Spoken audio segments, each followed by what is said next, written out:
KPBS On Demand is supported by Paint Care, offering households and businesses in California more than 800 leftover paint drop-off sites for recycling. Quantities of 100-plus gallons of paint may qualify for a large volume pickup. Learn more at paintcare.org. Good morning, I'm Annika Colbert. It's Thursday, May 6th. What it'll take to close the city's budget deficit, more on that next, but first, let's do the headlines. One case of the COVID-19 variant spreading in India has been reported in San Diego. The case was found in a woman in her 20s who traveled from India before being hospitalized last month. Public health officials don't know yet if the India variant is more deadly or causes more severe illness. They also are still trying to figure out if the current vaccines are effective against it. The San Diego Board of Supervisors voted 3-2 earlier this week to extend and expand the county's moratorium on evictions. The moratorium bans residential evictions without just cause and pauses some rent increases. It also closes some loopholes left by the state ban, including one that lets landlords evict tenants in order to rehabilitate a property. The moratorium will expire 60 days after the state lifts all COVID-19 related stay-at-home orders, which is set to happen on June 15th. The Port of San Diego will hold a virtual community workshop tonight for residents to give feedback on the future expansion plans for Pepper Park in National City. The workshop is from 6 to 8 p.m. tonight over Zoom. The event will also be offered in Spanish and Tagalog. From KPBS, you're listening to San Diego News Now. Stay with me for more of the local news you need.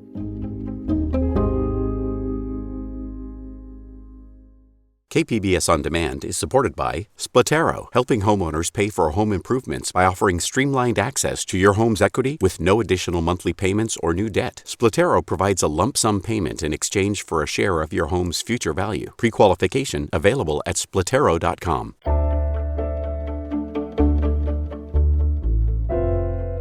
The San Diego City Council began a detailed review of Mayor Todd Gloria's proposed budget on Wednesday.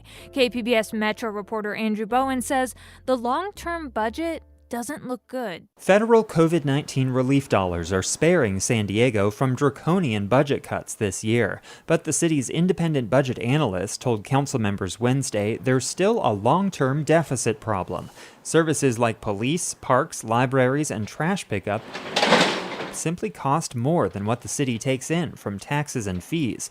Councilmember Sean Elo Rivera says the city should be honest about that. The budget situation that we're in, we will not get out of without acknowledging that we simply need more resources to provide the city and its residents what they want and deserve. Fixing that long-term deficit won't be easy, since raising taxes or fees almost always requires voter approval. As the council was meeting today, activists held a press conference outside City Hall, calling for cuts to the police budget and increases to a host of other priorities, among them infrastructure to adapt to climate change. While the police budget perpetually increases, environmental investments that would help us survive the coming crisis are far down on the list of priorities. We don't have enough money for more parks, but there is enough money to police the parks. The council is scheduled to review the budget for every city department over the next week. Mayor Gloria will present his revised budget proposal on May 18th. And that was KPBS Metro reporter Andrew Bowen.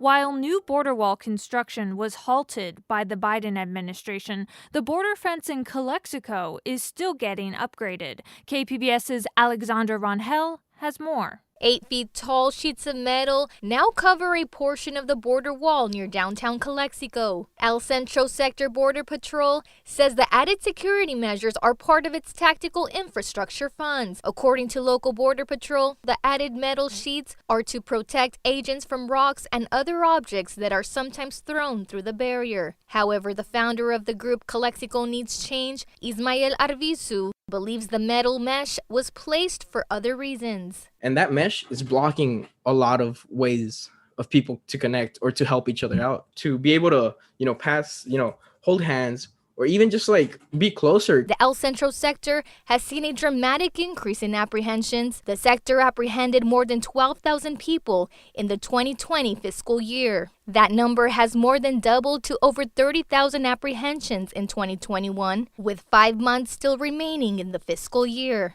And that was KPBS's Alexandra Rangel.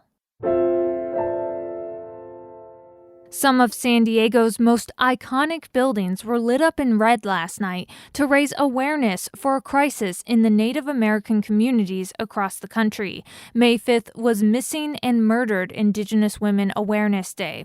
KPBS reporter John Carroll talked to Native leaders about the challenge of getting justice when one of them goes missing or is murdered. Red lights on the county admin building, the convention center, and the botanical building in Balboa Park all symbolize the spirit of Native American people, and in this case, the blood of murdered Native women. Executive Director of the Strong-Hearted Native Women's Coalition, Keely Linton, says justice can be hard to come by, and a big reason for that centers around jurisdiction. We have to work around 3 different jurisdictions: the tribal jurisdiction, the state jurisdiction, and the federal jurisdiction. So when we're looking at prosecuting cases or seeking assistance for victims, it's kind of maneuvering through those systems. Linton says tribes are improving their local judicial systems, but she also says there's still a lot of work to be done. And that was KPBS's John Carroll.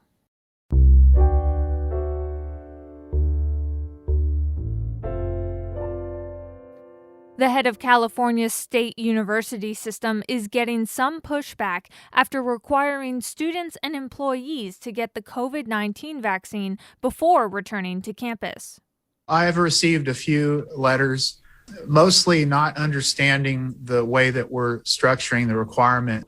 Chancellor Joseph Castro says students have time to get vaccinated once there's a full FDA approval of at least one vaccine. The 3 vaccines currently used in the U.S. have emergency use authorization only. He also says there will be some exemptions for religious and medical reasons. And then for those students who don't wish to be vaccinated, there will be a virtual option for them in the fall.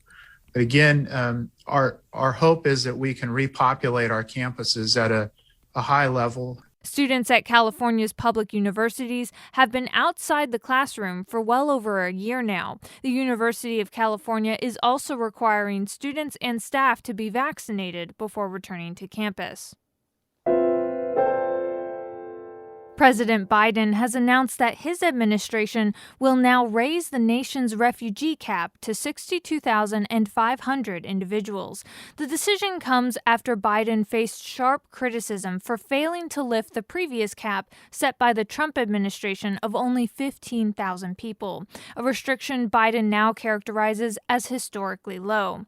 The change in course means resettlement organizations will need to pull resources together to help people create a life here in the U.S. Michael Hopkins is the CEO of Jewish Family Services. He spoke with KPBS Midday Edition host Jade Hindman to discuss the efforts to help refugees resettle. Here's that interview. So first, what's your reaction to Biden lifting the refugee cap? Well, obviously, we applaud the Biden-Harris decision to lift the cap.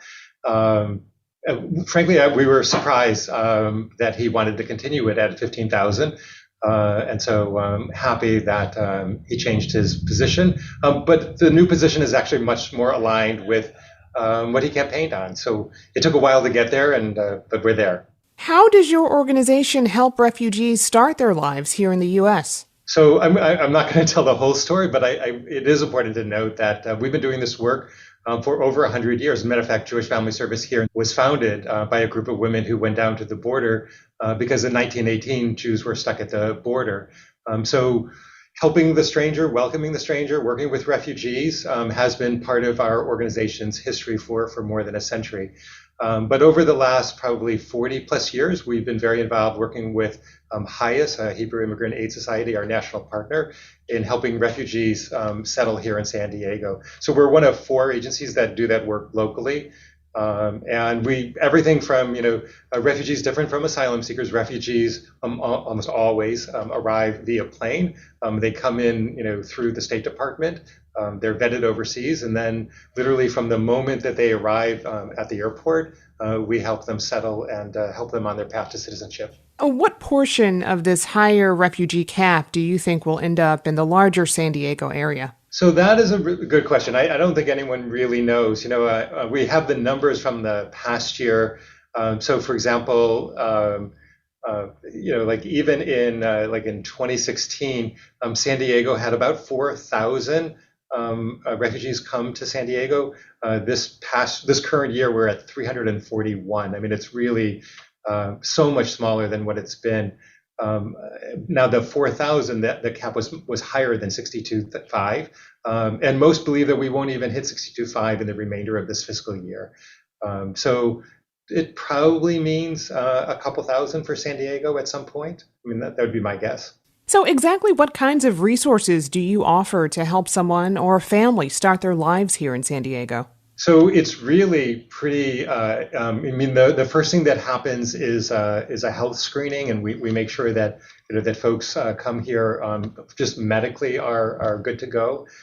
So the services include everything from English, learning English, to making sure that they take advantage of the classes that are available here in San Diego, to employment work, to setting up their home, to dealing with all of the issues that you can imagine that one needs to be taken care of.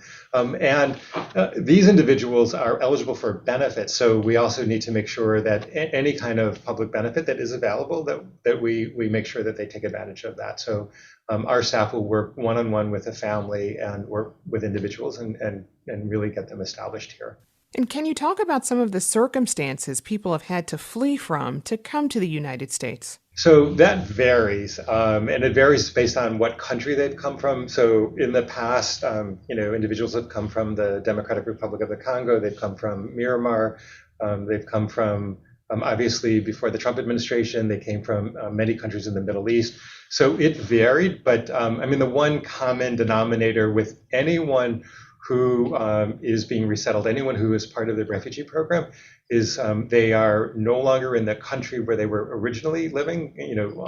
Almost always they come here via having spent a fair amount of time in a refugee camp, and so they left wherever they were because of a direct threat to their safety and security. And so all of them have some level of trauma. All of them have had some experience that has allowed them to get this far. And I would say that, the program that we're part of, which is also part of the United Nations, the individuals that often have the most needs come to the United States. And so these are folks that do need, I would say, the loving kindness of our staff and our volunteers. One big part of resettling is navigating the immigration system. What has that process been like? Right. So individuals who are part of, who come here as refugees, as opposed to asylum seekers, have a clear path to citizenship. And after 5 years, they're eligible to become a citizen. And during that period, we work with them to make sure that all the paperwork is completed. We also make sure that they are prepared for the citizenship test. We offer those types of classes here at Jewish Family Service. And so, their path is much more defined. And they come here already, in line to be a citizen. Folks that come as asylum seekers have a really different process in terms of that there's actually a whole process of a hearing and to determine whether or not they're actually eligible to be successful in asylum. So that's a really different piece of legal work than folks that come as part of the resettlement program. So right now, what's the biggest challenge your organization faces in helping refugees resettle? The biggest challenge is always the challenge that has existed in the past, is that very often we don't get a lot of notice, and so we're prepared and we're ready, and then we wait. It's sort of almost like when you go traveling. There's a lot of hurry up, and then you end up waiting. The same thing happens in this particular program, where we need to be prepared if somebody arrives in 2 days, 3 days, 4 days, but we never really know exactly when they come. And then often there are delays. So the biggest hurdle really right now is the government. and that is that the program itself has really been dismantled over the years. And so just for the government to all of the screening, all of the work that's done to make sure that the folks that are vetted properly, it takes a while. And so we are anxiously awaiting folks to arrive here. So just at Jewish Family Service in the last year, 42 folks have been resettled.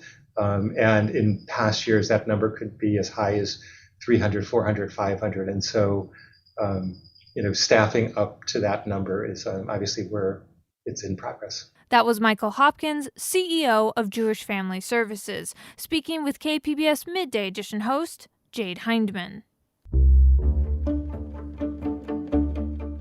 Coming up, leash laws are sometimes ignored at public parks, trails, and neighborhoods. During the incident, he kept saying, he's never done this before. He's never done this before. This is not like him. The tragedy that ensued when a seemingly friendly unleashed dog turned deadly. That's next, just after the break.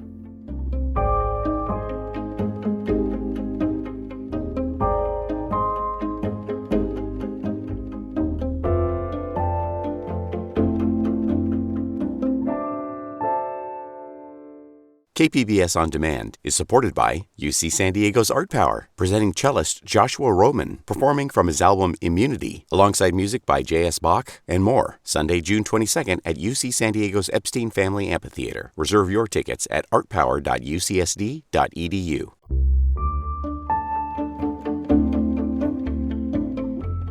Dog owners tend to think that their pets are friendly in public. So what's the harm in unclipping their leash for a few minutes to play fetch at the neighborhood park? Well, a lot of harm can come from it, as KPBS's Maya Trabolsi found out. A couple in Poway are still grieving and healing after a dog attack that ended in tragedy. Happy birthday, dear Cheekies.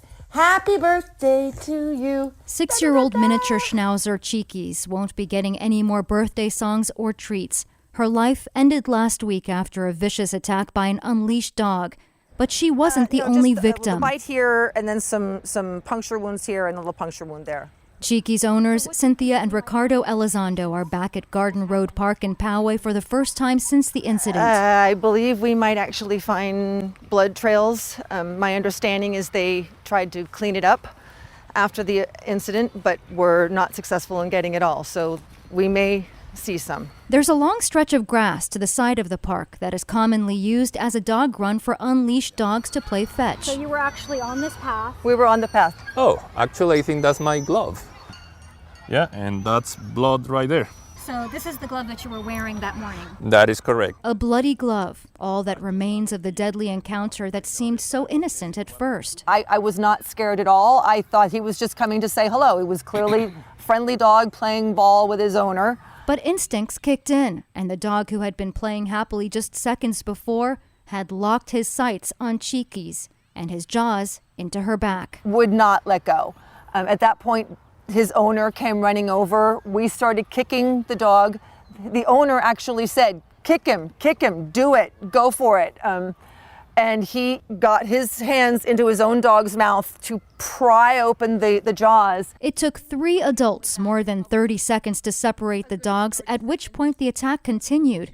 The owner, clearly shocked by his dog's behavior. During the incident, he kept saying, he's never done this before. He's never done this before. This is not like him. Once Cynthia got Cheeky's into her arms, they spun in circles trying to avoid another bite. This time, Cynthia's arm got in the way, and she felt the dog's teeth in her flesh. At that moment, I thought we just need protection. And so we actually, Cynthia and I, took the dog to the children's structure there, because I said, there's a fort. I need a fort. So you climbed up here? Yeah, so climbed from the other side, just took my family, right? So I was carrying the dog over here just to keep, because I knew that I only had to protect one entrance at this point. Once police and EMTs arrived, Cheeky's and Cynthia were both rushed to respective emergency rooms. Cynthia needed sutures and staples to close her deep wound. There's a bite out of my arm. So there was kind of an 1.5 to 2 inch diameter, separating, with no skin and looking in. All the way almost to the bone. Cheeky suffered broken ribs and organ damage and had to be euthanized while Cynthia was still in the ER. She did not get to say goodbye. there's inherently more safety for everybody in the park if animals are leashed. Captain Danny Cook from the San Diego Humane Society says the dog that attacked is under a 10-day bite quarantine per California Health and Safety Code. Not punitively, but to rule out rabies. She says officers regularly get owners explaining why their dogs are off leash, despite the leash law. My dog is under voice control, or my dog comes exactly when I tell them to, or my dog is the sweetest dog and would never harm another dog or person. Whether that is in fact true or not, it's not just for their safety and their dog's safety, it is for the safety of the other owners and dogs in the park. Friendly dogs are still weapons. It can go from licking your toddler's face to causing a big gash on a stranger's arm. That is not a vicious dog, it's just a dog. The Elizondos say they have forgiven the other dog owner and want to make clear that he's been equally traumatized watching his beloved pet turn deadly. If even one person decides that they will no longer take their friendly, sweet, loving dog off leash at the park or anywhere other than the dog park, I will be happy. And that reporting from KPBS's Maya Trabolsi.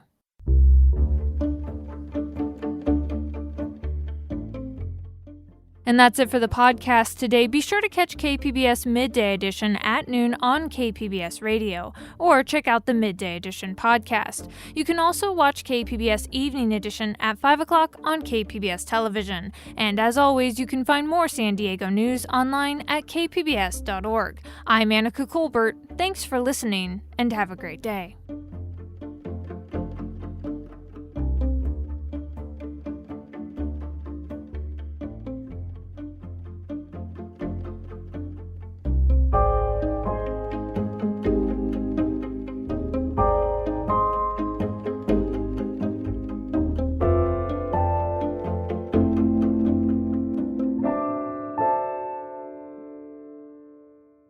KPBS On Demand is supported by UC San Diego's Art Power, presenting cellist Joshua Roman, performing from his album Immunity, alongside music by J.S. Bach and more, Sunday, June 22nd at UC San Diego's Epstein Family Amphitheater. Reserve your tickets at artpower.ucsd.edu.